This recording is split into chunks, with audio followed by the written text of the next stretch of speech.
ഇടുക്കി മൂന്നാർ ടൗണിലിറങ്ങി കാട്ടാന കാട്ടുകൊമ്പൻ പടയപ്പയാണ് ഇന്ന് പുലർച്ചെ മൂന്നാർ ടൗണിലെത്തി നാശം വരുത്തിയത്. ടൗണിലുണ്ടായിരുന്നവർ ചേർന്ന് ആനയെ തുരത്തി. മൂന്നാറിൽ കാട്ടാന ശല്യം ഒഴിയുന്നില്ല. മൂന്നാർ ടൗണിൽ ആറോ ജംഗ്ഷനിലിറങ്ങിയ കാട്ടാന നാശം വരുത്തി. കാട്ടുകൊമ്പൻ പടയപ്പയാണ് ഇന്ന് പുലർച്ചെ ടൗണിലിറങ്ങി വഴിയോര കടകൾ തകർത്തത്.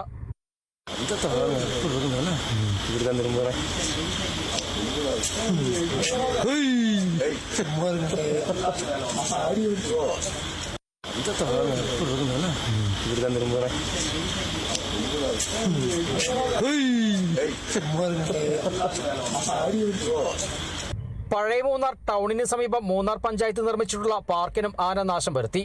കാട്ടാന ടൗണിലെത്തിയ സമയം ആളുകൾ ടൗണിലുണ്ടായിരുന്നു. ആനയെ ആളുകൾ ചേർന്ന് തുരത്തി. വിനോദസഞ്ചാരികൾ കൂടുതലായി മൂന്നാറിലേക്ക് എത്തുന്ന സമയമാണിതെന്നും ആനയെ ജനവാസ മേഖലയിൽ നിന്നും തുരത്തണമെന്നും പ്രദേശവാസികൾ പറഞ്ഞു. ഇന്ന് രാവിലെ ഇവിടെ ഒരു 4 മണിയോടുകൂടി ടൗണിൻ്റെ അകത്ത് കാട്ടാന ഇറങ്ങിയായിരുന്നു. ഇപ്പോൾ നമുക്ക് സീസൺ തുടങ്ങിയേക്കുവാണ്. സീസൺ തുടങ്ങിയെന്ന് വെച്ച് കഴിഞ്ഞാൽ ടൂറിസ്റ്റ് ആൾക്കാരെല്ലാം അവർ രാത്രിയിൽ ഇങ്ങോട്ട് വരുമ്പോൾ ജനവാസ മേഖലയിലേക്ക് ഇതുപോലെ വന്യമൃഗങ്ങളുടെ ശല്യം സംബന്ധിച്ച് ഉണ്ടായിക്കഴിഞ്ഞു കഴിഞ്ഞാൽ നമുക്ക് ഭയങ്കര ബുദ്ധിമുട്ടുണ്ടാകും. അതുകൊണ്ട് ഇതിനെതിരെ ഫോറസ്റ്റുകാരും പോലീസുകാരും അത് ബന്ധപ്പെട്ട അധികാരികളും വേണ്ട നടപടികൾ എടുക്കണമെന്ന് മൂന്നാറിലെ നൈറ്റ് ആൻഡ് ഗൈഡ് അസോസിയേഷനും ബാക്കി ജനങ്ങളും ഗവൺമെന്റിനെ ബോധിപ്പിക്കാൻ ആഗ്രഹിക്കുകയാണ്. മുൻകാലങ്ങളിലും പടയപ്പ മൂന്നാർ ടൗണിലെത്തുന്ന സാഹചര്യമുണ്ടായിട്ടുണ്ട്. കഴിഞ്ഞ കുറച്ച് ദിവസങ്ങൾക്ക് മുമ്പ് വരെ പടയപ്പ മതപ്പാടിലായിരുന്നു.